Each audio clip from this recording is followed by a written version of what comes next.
வணக்கம். சிறுவாபுரி முருகன் கோவிலுக்கு செவ்வாய்க்கிழமைகளில் சென்று வழிபட்டால் கேட்ட வரத்தை அருள்வார் முருகன். அருள்மிகு பாலசுப்பிரமணிய சுவாமியை வணங்க நாளுக்கு நாள் பக்தர்களின் எண்ணிக்கை அதிகரித்து கொண்டே இருக்கிறது. கிருத்திகை மற்றும் சஷ்டி தினங்களில் பக்தர்களின் கூட்டம் அலைமோதும். முருகனின் சிந்தனையில் இருந்த அம்மையாருக்கு காட்சி கொடுத்து அருள் புரிந்தார். மேலும் இந்த ஆலயத்தில் இந்திரன் மற்றும் தேவர்களுக்கு வீடு பேறு கிடைக்க வேலவன் அருள் புரிந்தார் என்றும் தலபுராணம் கூறுகிறது.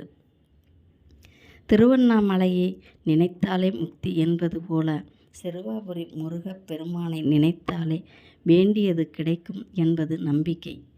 சொந்த வீடு பற்றிய கனவு எல்லோருக்கும் இருக்கும். ஆனால் எல்லோராலும் அந்த கனவை எளிதாக அடைந்துவிட முடிவதில்லை. ஆனால் இந்த சிறுவாபுரி முருகனை வழிபட்டால் உங்கள் உள்ளத்தின் உந்து சக்தியிலிருந்து உங்களுக்குரிய வீட்டை அமைத்து தருகின்றேன் என்று அமைத்தும் தருவார் சிறுவாபுரி முருகன்.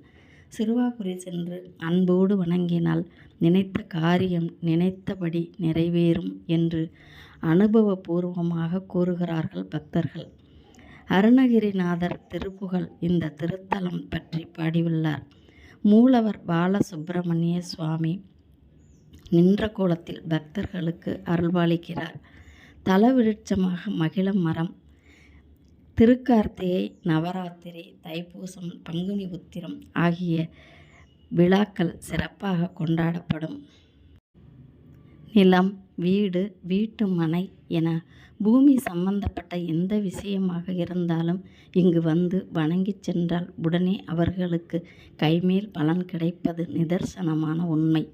சிறுவாபுரி முருகனை வழிபட்டால் எப்பொழுதும் நம்முடன் இருந்து தொடங்கிய காரியங்களில் வெற்றி தருவார். முருகனுக்கு உகந்த செவ்வாய்க்கிழமைகளில் ஓம் முருகா, குரு முருகா, அருள் முருகா, ஆனந்த முருகா, சிவசக்தி பாலகனே, சண்முகனே, வெற்றிவேல் முருகனே என்ற முருகனை மனதால் சிந்தனையில் நிறுத்தி தியானித்தால் வெற்றி நிச்சயம்.